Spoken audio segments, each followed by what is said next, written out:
Muy buenas tardes, mis queridos hermanos, mis queridas hermanas.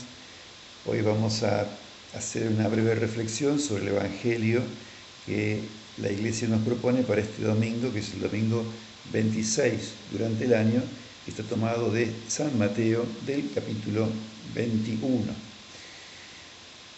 Jesús narra una muy corta parábola que viene a decir sintéticamente esto: un papá tiene una viña, es el dueño de la viña, le pide a sus dos hijos que vayan a trabajar. Un hijo le dice, sí, voy, y no va. El otro dice, no voy, no quiero, y finalmente va. Y Jesús saca una lección de esto, una consecuencia de esto, ¿no? Preguntando, bueno, finalmente, ¿quién hizo la voluntad del Padre? Y obviamente la respuesta es el que cumplió, aunque haya dicho que no al principio, el que finalmente accedió y fue. Esta pequeña parábola, aparentemente inocente, está en el contexto de una discusión que va increciendo entre Jesús y las autoridades religiosas judías.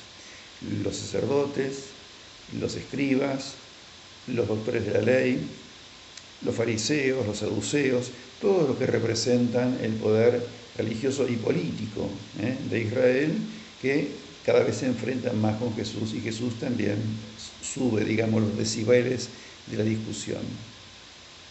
En el fondo, esta parábola inocente termina, que es obvio cómo termina. ¿Quién cumplió la voluntad del Padre? Bueno, el que hizo lo que el Padre quería, más allá de que su primera reacción haya sido no, finalmente se arrepiente, piensa, da su brazo a torcer y hace lo que el Padre le pide. Quizás con la conciencia se da cuenta que esa viña también es de él.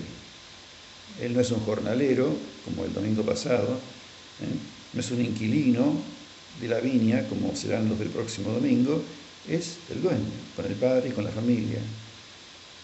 Bien, esto parecería algo bastante razonable, normal, y no tendría por qué tener mucha complicación.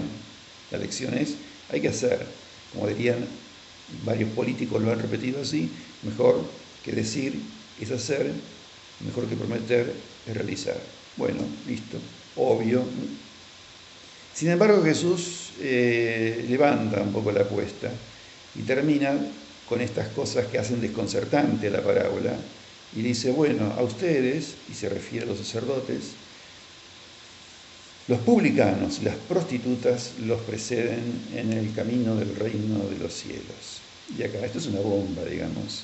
Como los publicanos, sabemos lo que significaban los publicanos, y las prostitutas, no hace falta que lo digamos, dos profesiones consideradas impuras, aberrantes. El publicano, peor incluso que la prostituta, porque era un vendido, al publicano no se le hablaba, era un traidor a la patria. Los preceden a ustedes, que son la crema religiosa de Israel. Bien, esto es un simple insulto. Jesús se calentó, digamos, y se le escapó. ¿O qué tiene esto de verdad? ¿Por qué será esto cierto? ¿Por qué puede ser cierto esto? Y digamos que básicamente esto es verdad porque todo este grupo de gente están vacunados, vamos a decirlo así, ya que hablamos tanto de inmunidad y de contagios, están vacunados contra el Evangelio. Tienen una caparazón que consiste en su propia autosuficiencia, en su creencia en que son perfectos, en que son superiores, que les impide que el Evangelio, con la fuerza que tiene el Evangelio y la palabra de Jesús, penetre en su corazón. Tienen anticuerpos que impiden que el Evangelio los transforme, los contagie. En cambio, los publicanos y las prostitutas y los desechables, los impuros en general, todos esos que para la sociedad no son nada, no son nadie, tienen por donde el Evangelio les entre. Y les entra el Evangelio y nos entra el Evangelio siempre por la herida. Decía Rumi, que era un famoso místico, musulmán, del Islam sufí, toda una escuela mística él funda dentro del Islam, que la luz entra por la herida, o la herida es el lugar por donde entra la luz. Y estas personas tienen eso, tienen conciencia de su herida, y por ahí el Evangelio puede penetrar.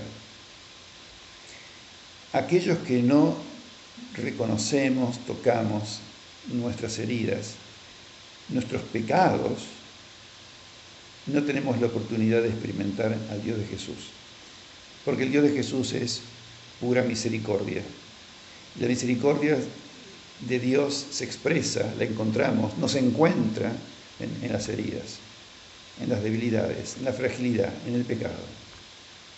Sin esta experiencia, no podemos encontrarnos con el Dios de Jesús. Nos encontraremos con un Dios que en el fondo quizá hemos inventado nosotros, que es una proyección de nuestras ideas, de nuestros deseos, de nuestras necesidades. No es el Dios de Jesús. Al Dios de Jesús solo se le encuentra a partir del reconocimiento de la impotencia, de la necesidad, de la vulnerabilidad, de la pobreza, de la fragilidad y del pecado. Ahí nos abraza Dios. Ahí nos abraza Dios. Ahí encontramos al Dios de Jesús.